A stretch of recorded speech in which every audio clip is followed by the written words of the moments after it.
This is an ABP Live Podcast.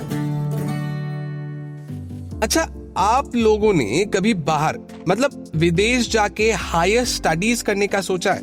मैंने तो बहुत बार सोचा था, लेकिन जब खर्चे का हिसाब पापा को दिया तो उन्होंने बताया कि बेटा हमसे ना हो पाएगा, विच इज फेयर, क्योंकि विदेश में जाके पढ़ना is very expensive.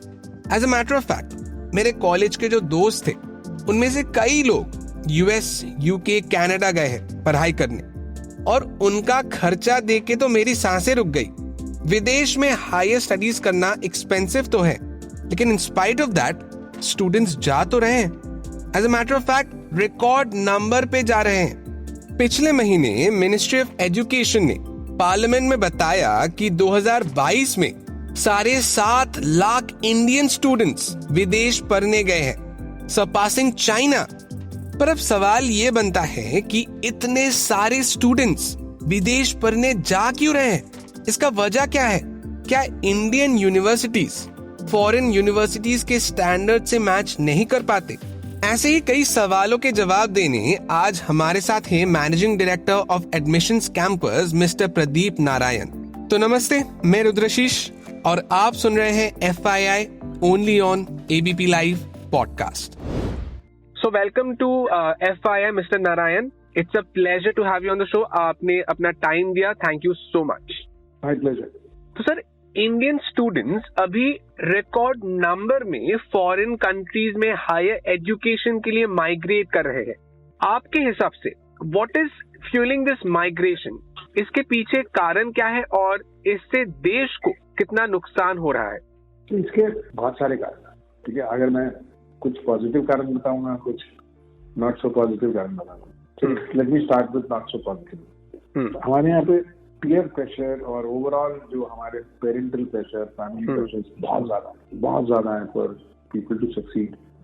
And going abroad for many is a kind of an escape to from that pressure, because बहुत सारे लोग जानते नहीं है कि मतलब बाहर जाना मतलब ये कैसा कॉलेज, कहाँ गए, अमेरिका चले गए, यूके चले गए, कहीं चले गए. तो to the world is that there is some aspiration in the destination rather than the course in the college. Obviously there are brilliant students who go to the best. That's the class apart, but that's not the masses. वो तो बहुत छोटा सा number है जो बहुत top colleges में, चाहे वो अमेरिका के आईवी लीग कॉलेजेस हो या उनके टॉप कॉलेजेस दुनिया भर के जो जाते हैं, वो नंबर तो बहुत ही छोटा नंबर होता है. उतना ही लोग पहुंच पाते हैं. जब बात बाकी बहुत बड़ी जनता जो जाती है, ये एक तो ये सोच के जाती है कि भैया इंडिया में एडमिशन मिलेगा नहीं, ठीक है, और अगर मिलता भी है तो उनको एक अवेयरनेस नहीं है कि कहाँ कहाँ अपॉर्चुनिटीज हैं और कैसे हम उसमें हम सक्सेसफुल हो सकते हैं. तो they are not aware of the process, they are not aware of the opportunities. तो ऐसे करके मतलब एक अवेयरनेस की इश्यू है जिसकी वजह से बहुत सारे लोग दौड़ते हैं उस विदेश की यात्रा के लिए. ठीक है. तीसरी बात यह है कि जो कई स्कूल्स में बहुत जगह हमारे सोशल जो पीयर प्रेशर होता है वो भी हमारे बच्चों को, बहुत सारे लोगों को क्या कहते हैं, ले जाता है बाहर. एक स्टेटस सिंबल भी है कि बाहर बच्चा पढ़ रहा है हमारा जी. एग्जैक्टली. तो वो भी एक वजह है.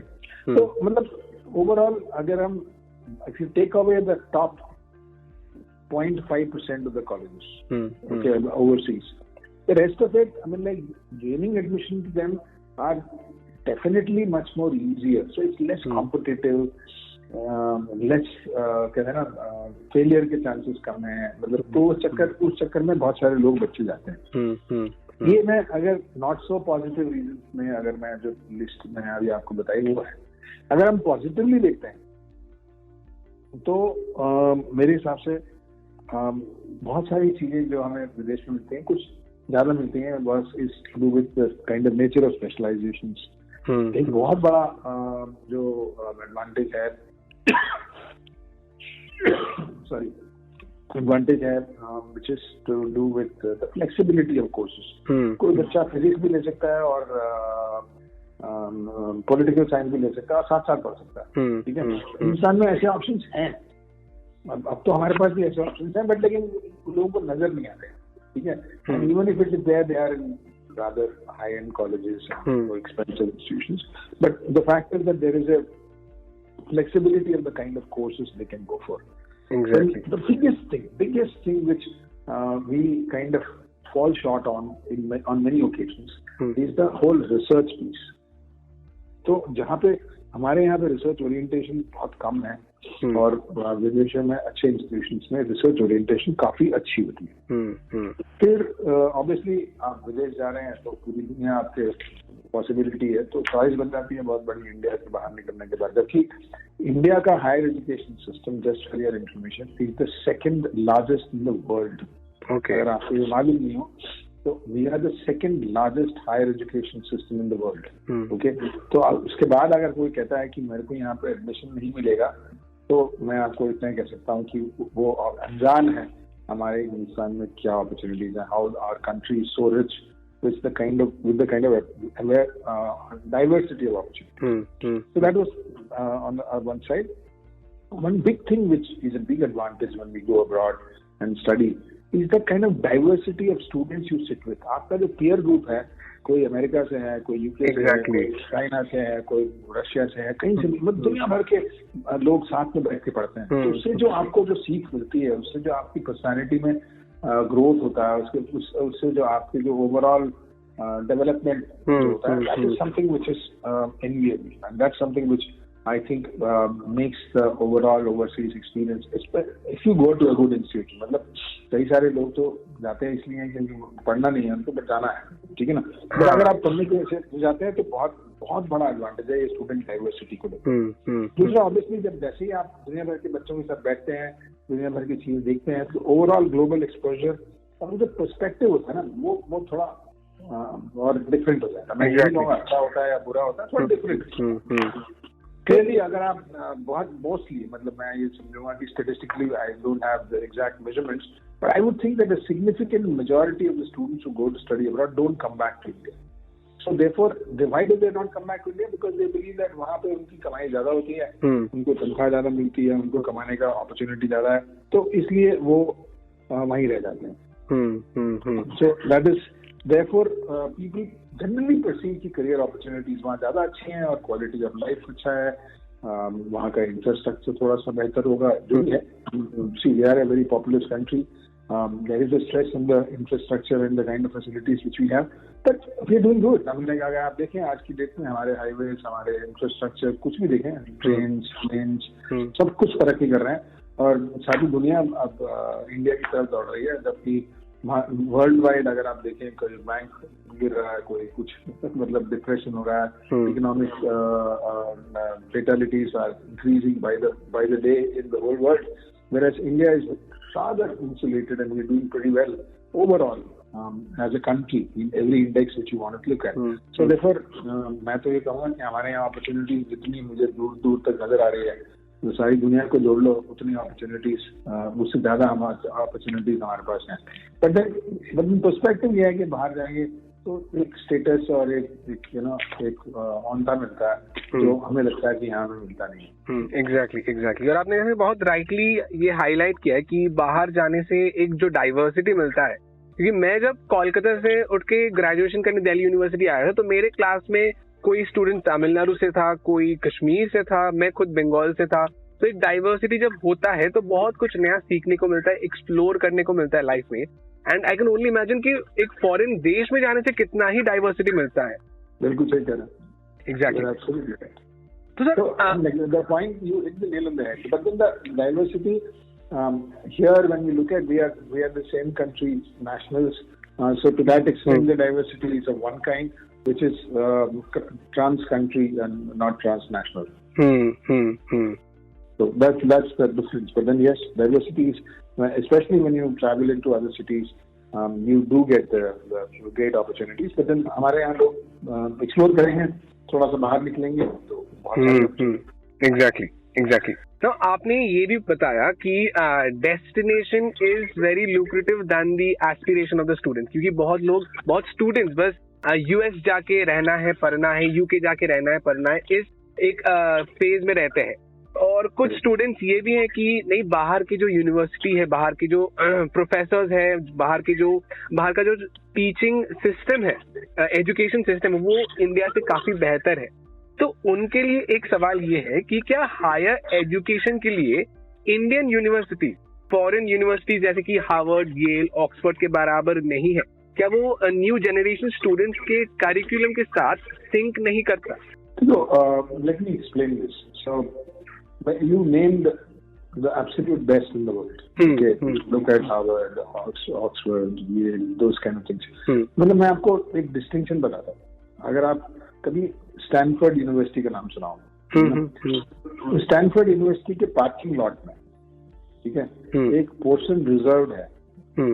अब सुन के आपको अचंभा होगा, वो पोर्शन स्टैनफोर्ड के पार्किंग लॉट में जो पोर्शन रिजर्व है वो नोबेल लॉरिएट्स के लिए। ओके, तो आप सोच सकते हैं कि एक स्टैनफोर्ड यूनिवर्सिटी ने कितने नोबेल लॉरिएट्स पैदा की, ठीक है, कि वहां पे सिर्फ नोबेल लॉरिएट्स के लिए आप पार्किंग रिजर्व।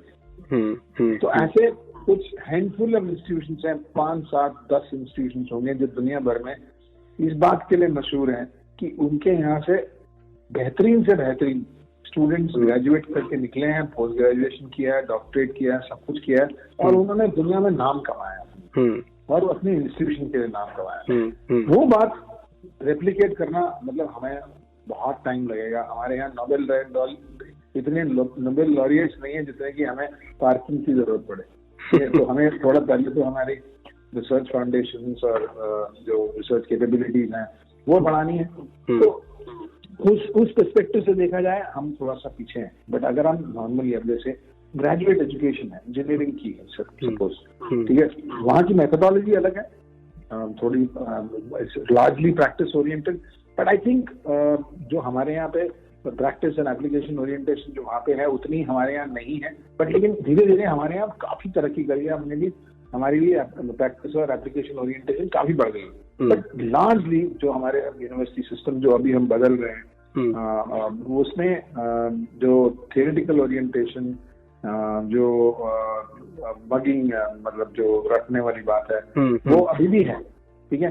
तो जब तक हम एप्लीकेशन ओरिएंटेशन में शिफ्ट नहीं करेंगे तो हमें तकलीफ होगी और हम उस लेवल की बराबरी नहीं कर पाएंगे।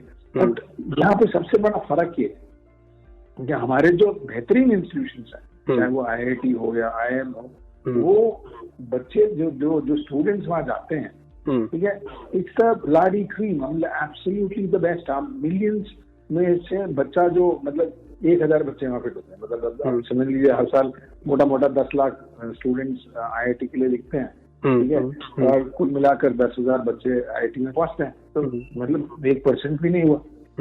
तो हमारे बेस्ट स्टूडेंट्स वहां पहुंचते हैं। तो जब अगर हम इंटेलेक्चुअली अगर हम टक्कर लेते हैं दुनिया भर के किसी भी इंस्टीट्यूशंस में और ग्रेजुएट लेवल में, we will be better than them. It's not because of the curriculum, but the sheer nature and the quality of students who go into those systems are phenomenal. So as a result of which, what happens is peer learning is somehow great in our institutions. This may not be the case always, because on one side we claim diversity is there, but academic ability also becomes diverse. So there could be some brilliant guys out there and there could be some pathetic guys out there. So the gap between the best and the worst could be so much that if you land up in the company of the worst, then you could be pulled down. Right? So that's a kind of challenge. So but then to tell you the truth, that there are a handful of institutions, replicating their history, replicating the pedigree is going to be very, very hard. It's going to take several decades and several generations.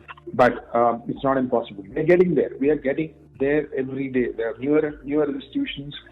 The government is investing a lot of money, a lot of infrastructure, a lot of initiatives to get the best into our education system. And starting from the fact that we revised our pay structure for our faculties and everybody else who contributes to the education system, to the labs, the research facilities, lots of good things have happened in India, and people are not aware of it. The quality of institutions which are being set up now, at one point in time, education was seen as bit of a business and therefore they need to make money. There are institutions of that kind, but there are more institutions coming up which are focused on quality, focused on delivering the best in terms of not just the content which is delivered, but overall environment which is provided to the students. So to that extent, I think we are on the go. We surely getting there sooner than later. That's my view. Exactly. Now, एक बहुत interesting question मुझे ये दिखा कि ministry of external affairs ने ये भी कहा है कि इंडियन स्टूडेंट्स, काफी बड़ा chunk Indian students Canada, US, UK जैसे टॉप टियर कंट्रीज के अलावा भी कुछ और कंट्रीज जैसे कि Russia, Uzbekistan, Philippines, Kyrgyzstan, Kazakhstan जैसे देशों में भी हायर स्टडीज के लिए जा रहे हैं। इन देशों में जाने का वजह क्या है? इन देशों में ऐसा कौन सा कोर्स या ऐसा कौन सा फील्ड ऑफ स्टडी स्टूडेंट्स को अट्रैक्ट कर रहे हैं, क्योंकि ये बहुत अनकॉमन कंट्रीज है हायर स्टडीज के लिए? तो ये जो कंट्रीज आपने चुने, जो आपने मुझे अभी बोले, किर्गिस्तान और कजाकिस्तान और फिलीपींस और उज्बेकिस्तान जो भी है, ये these are countries where सबसे ज्यादा जो डिमांड है बच्चों की वो मेडिकल एजुकेशन की है। ओके। और कोई एरियाज के लिए, फिलीपींस में एक बहुत मशहूर इंस्टीट्यूशन है, एशियन इंस्टीट्यूट ऑफ मैनेजमेंट, वो बहुत पुराना और बहुत बढ़िया इंस्टीट्यूशन है। बट उसके सिवा वहाँ पे मेडिकल कॉलेजेस हैं, और ये किर्गिस्तान, कजाकिस्तान, उज्बेकिस्तान, चाइना, बहुत सारी कंट्रीज में हमारे स्टूडेंट्स जो हैं मेडिसिन पढ़ने जाते हैं। और उसकी बड़ी सिंपल सी वजह है, हमारे यहाँ पे आप देखिए पिछले साल 17 लाख बच्चों ने नीट का एग्जाम दिया, जो मेडिकल एडमिशन का एग्जाम है। कुल मिलाकर हमारे पास 1 लाख सीट्स है, ठीक है, और 1 लाख सीट्स और 17 लाख बच्चे तो मारामारी तो होगी। तो that is where we fall short in terms of capacity. बस किसी सब्जेक्ट में मैं कभी नहीं कहूंगा कि हमारे कैपेसिटी की इशू है, बट मेडिकल एजुकेशन में कैपेसिटी की इशू है।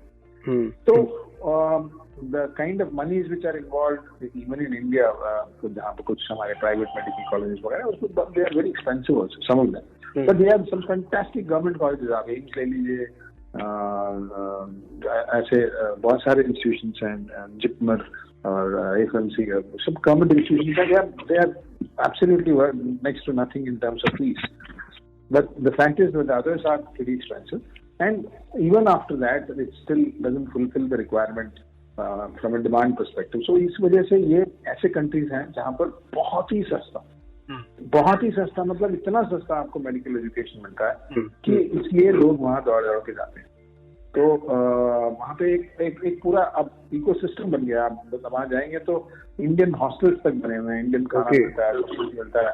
तो वो एक पूरा इकोसिस्टम है, यहाँ से बच्चों को सोर्स करना और वहाँ ले जाना और उनको पढ़ाना, और वो उसमें से शायद बहुत एक छोटा सा फ्रैक्शन है जो इंडिया में वापस आके उसको प्रैक्टिस कर पाता है मेडिसिन को, क्योंकि there are rules, there are exactly. हाँ, मुझे पता है, आई रिमेम्बर उन लोगों, इन डॉक्टर्स को इंडिया आके लाइसेंस पाने के लिए एक एग्जाम देना पड़ता है। Correct, which is very very difficult. Absolutely right. तो उसमें कुछ इंस्टीट्यूशंस हैं जो अच्छे हैं, जो अच्छा पढ़ाते भी हैं, उनके बच्चे भी पास भी हो जाते हैं, बट अमूमन ज्यादातर लोग फेल हो जाते हैं, और उसके बाद वो फिर एडमिनिस्ट्रेटिव जॉब्स में चले जाते हैं, और प्रैक्टिस तो कर नहीं सकते हैं मेडिसिन, तो वो हॉस्पिटल एडमिनिस्ट्रेशन में चला गया या कहीं और चला गया। मैंने मतलब यहाँ तक कि इंटरनेशनल कॉन्टैक्ट सेंटर्स में भी ऐसे प्रोफेशनल्स को देखा, उनका लाइफ साइंसेज के किसी प्रैक्टिस में उनको एम्प्लॉय कर लेते हैं, बट डॉक्टर नहीं बन पाते। Okay. And sir, finally, I have this question. National Education Policy 2020 के तहत फॉरेन यूनिवर्सिटीज के कैंपसेस अब इंडिया में भी एस्टैब्लिश होंगे, तो क्या ये स्टेप स्टूडेंट्स को बाहर माइग्रेट करने से रोकेगा इन फ्यूचर? देखिए, it depends on the kind of institutions which eventually set up their whole facility. But certainly yes, अगर आप कहेंगे कि अच्छा इंस्टीट्यूशन इंडिया में आएगा तो हमारे बच्चे यहाँ पढ़ेंगे और विदेश नहीं जाएंगे, ये मेरी उम्मीद है। Because if you take away the objectives like वगैरह, मेरे को तो कनाडा में माइग्रेट होना, उसका तो फिर मेरे पास कोई आंसर नहीं है। तो आप कनाडा का बेस्ट कॉलेज को यहाँ भी ले भी आओ तो वो तो जाएगा कनाडा, क्योंकि उसकी नीयत पढ़ने की नहीं है, बट नीयत इमिग्रेट करने की है। But overall yes, I think not only just stop the kind of outflow of students and the intellect which we have, but I think more than that, I think it gives opportunities for people who don't want to go abroad, but then they want to be here and study and get top quality education. And to that extent, this policy will be of great help and would make a strategic difference to our country. Precisely. And I think in the coming days, in the coming future, students इस देश में ही रह के पढ़ाई करे, higher education, higher studies करे, ताकि देश का टैलेंट बाहर ना जाए, देश में ही रहे. बिल्कुल आप सही कह रहे हैं. मैं नॉट ओनली ऑल दिस, हमारा जितना फॉरेन एक्सचेंज हम बाहर भेजते हैं to pursue this education, I think we can curtail that and put that to better utilisation than just sending students abroad for education, which probably we can match up to in terms of quality and quantity both. Exactly. Sir, thank you so much. आपका time देने के लिए, हमारे साथ जुड़ने के लिए. It was an absolute pleasure talking to you. Thank you so much, sir. Thank you very much. नमस्कार. तो आज के लिए बस इतना ही. कल फिर मिलेंगे कुछ नए अपडेट्स के साथ. तब तक सुनते रहिए FII only on ABP Live Podcast. This is an ABP Live Podcast.